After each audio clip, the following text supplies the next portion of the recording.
सबसे बड़ी बात यह कि देखिए लगातार जो बयानबाजी का दौर है वो जारी होता है और फिर उसके बाद एक के बाद एक नारे भी दिए जाते हैं, फिर नारों के बाद सियासत शुरू हो जाती है। कटेंगे कि बटेंगे ये शुरू से चला, फिर हरियाणा से होते हुए मैं लगातार जिक्र करती हूँ कि महाराष्ट्र के बाद अब उत्तर प्रदेश में भी उपचुनाव है, तो वहां पर भी इसका दम दिख रहा है। लेकिन इसको लेकर अब इसकी काट में ऐसे ऐसे नारे गड़े जाते हैं जो खुद विपक्ष के लिए मुसीबत का सबब बन जाते हैं। अब पिछले दिनों मल्लिकार्जुन खड़गे की ओर से बयान सामने आया, तो जो बयान उन्होंने दिया वो उनके लिए ही अब मुसीबत का परिचय बन गया। लेकिन उससे पहले योगेश मिश्रा जी, मैं आपसे जानना चाहूंगी, क्योंकि आप ही के सहयोगी दल हैं, उन्होंने बयान दिया।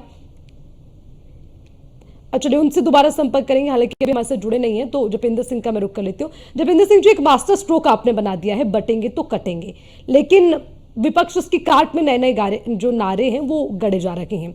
मैं ये समझना चाहती हूँ कि क्या आपको नहीं लगता कि जो बीजेपी पर आरोप लग रहे हैं कि काटने वाले बांटने वाले अगर कोई हैं तो वो खुद बीजेपी है, और बीजेपी जो हिंदुत्व की बात करती है, एकता की बात करती है, वही बांटने की बात कर रही है। और किसने बांटा, ये बड़ा सवाल विपक्ष की ओर से उठता है। आप कैसे समझाएंगे, आप कैसे जस्टिफाई करेंगे कि आखिर जो नारा आपने दिया, जिससे आपने मास्टर स्ट्रोक बनाया, उसका कॉन्टेक्स्ट क्या है? क्योंकि विपक्ष इसको लेकर एक अलग नैरेटिव सेट कर रहा है। इस देश का दुर्भाग्य ये था और आज भी है कि इस देश के अंदर विपक्ष आजादी से पहले दूसरे रूप में था, आजादी के बाद लोकतांत्रिक व्यवस्था में राजनीतिक दलों के रूप में है। तो वो इस देश की परिकल्पना और संस्कृति और इतिहास से रूबरू ही नहीं होना चाहता। कोई ये नैरेटिव नहीं फिक्स किया जा रहा है, या कोई ऐसी बात योगी जी ने नहीं कह दी कि जिससे इनकार किया जाए या वो तथ्यहीन हो। उन्होंने खड़गे जी को लेकर जो हैदराबाद के रजाकारों के कारनामे थे वो तो इतिहास में दर्ज है ना, वो तो किताबों में है, वो अखबारों में छपे हैं, वो विश्व के मीडिया ने दिखाया है। और कटेंगे तो बटेंगे ये सिर्फ आज के संदर्भ में नहीं है। अगर हम अपने भारतीय इतिहास की तरफ नजर डालें, अगर हम आंकड़ों की तरफ नजर डालें, प्रकरणों की तरफ जाएं, तो हम बंटते रहे हैं और कटते रहे हैं। तो ये जो भारतीय संस्कृति है, सनातन संस्कृति है, हमारी परंपराएं हैं, हमारी जो परंपराओं के साथ धार्मिक आधार है, उसे कैसे भविष्य में सुरक्षित रखना है।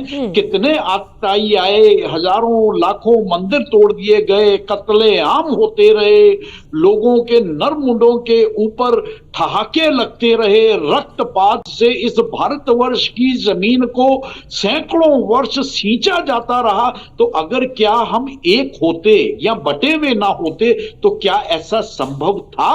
कभी भी संभव नहीं था। तो ये देश तो बढ़ता रहा है और कटता रहा है। आज सिर्फ इस आधार पे बात हो रही है और इसमें किसी के ऊपर आरोप नहीं लगाया जा रहा। हम एक रहे, हम हिंदुस्तानी हैं, तो हम हिंदुस्तानी चाहे किसी भी धर्म से हो, किसी भी संप्रदाय से हो, तो हम हिंदुस्तानी क्यों नहीं बन के रह सकते भाई? अगर भारतीय जनता पार्टी सभी वर्गों, धर्मों, संप्रदायों के अंदर एक राष्ट्रीयता के पुट को जन्म देने का प्रयास कर रही है, एक नेशनल कैरेक्टर बिल्ड करने का प्रयास कर रही है, तो उसमें सभी धर्मों, वर्गों, समाजों के लोगों का स्वागत है, सब आए। लेकिन समस्या यहां आ जाती है कि जब हम इन चीजों को स्वीकार नहीं करते, अपने राजनीतिक द्वंद्व और स्वार्थों की खातिर साजिशों को रचते रहते हैं, तो ये देश तो जब जब बटा है तब तब कटा है, और भविष्य में ये बटे ना, तो कटे ना। तो उसमें सभी संप्रदाय, वर्ग, धर्म सभी शामिल है और सभी अपनी भूमिका निभाएं और एक भारतीय होने के संकल्प के साथ एक जो अपने कैरेक्टर के अंदर भारतीयता है उसे जन्म दें और उसके साथ, उस कैरेक्टर के साथ निकलें। यह है इस बयान का आशय।